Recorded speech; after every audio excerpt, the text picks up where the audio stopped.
So I want to take a second today and address what has become a pretty touchy topic with some of you on social media regarding chord scales. Specifically, the chord scale labels that you might find below the chords in Mapping Tonal Harmony Pro, how we found them, why they're there, and how to use them. To be clear, these chord scales are not here to inform you which scale to play on every single chord. Running scales up and down over a progression is not the way to approach improvisation. I repeat, improvisation is not scales. Okay, so why are they there then? If you're new to mDecks Music, we create music books and apps, piano arrangements, and we discuss improvisation, songwriting, and sometimes we take music theory to strange and uncharted places. So subscribe and hit the bell, and join us for exclusive access to our ever-expanding library of music resources.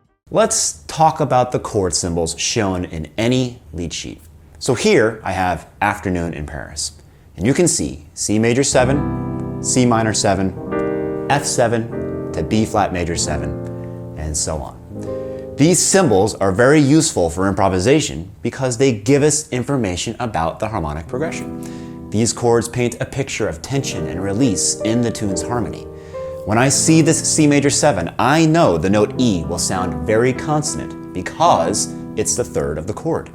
That means that if I target the E on this chord, I can release any tension created by other notes that I've been playing so far to that point. The same applies to this G7 flat 9. Having a flat 9 in the chord symbol tells me the A flat is a good note to use over this chord. Can I play other notes? Can I play an A natural? Of course you can.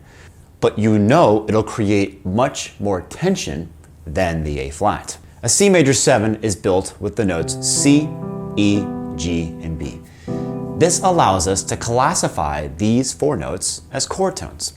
And we can go even further and classify C as the root, E and B as the guide tones. The root is what bass players usually concentrate on, and the guide tones hold the essence of the chord. But what about all the other notes? How do they fit in to this C major 7? This C major 7 chord symbol is a 7th chord and offers a picture of the entire spectrum using just four notes, C, E, G, and B.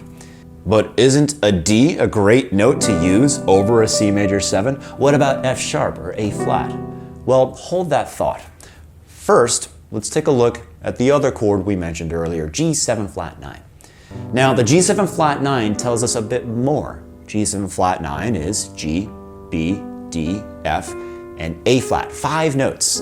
Now we have all the chord tones in the chord and one tension, the A flat. This flat 9 tells me that the progression is borrowing from the minor mode. When we use the flat 9 on a dominant chord, we get a dominant that implies a minor target. So if I want to really target minor, I could play a flat 13, E flat, as well. So why not write the chord out as a G7 flat 9 flat 13? In this case, we'd be providing information on 6 notes.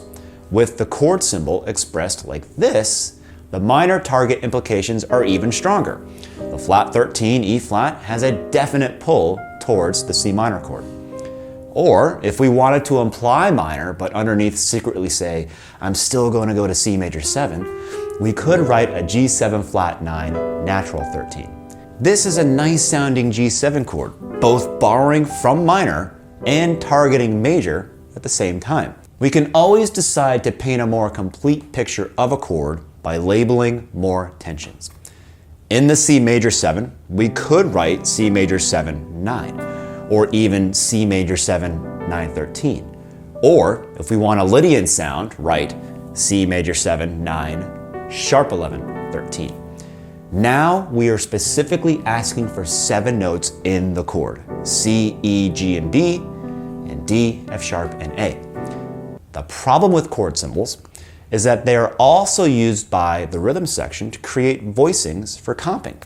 So if we write C major 7, 9, sharp 11, 13, the rhythm section will try to play the complete chord because it's tradition to intentionally write altered tensions when we need the piano or the guitar player to play those specific tensions.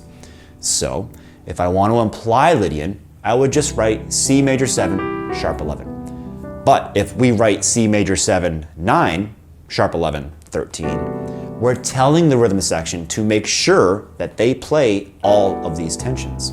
And that's how most people are interpreting these chord scales. Chord scales are giving the harmonic implications of 7 notes. Writing Lydian underneath a C major 7 is like saying C major 7, 9, sharp 11, 13, with the only difference that we're not telling the rhythm section that they have to include all of these notes. So these chord scales are like chord symbols in a way. They supplement the information provided by the chord symbols.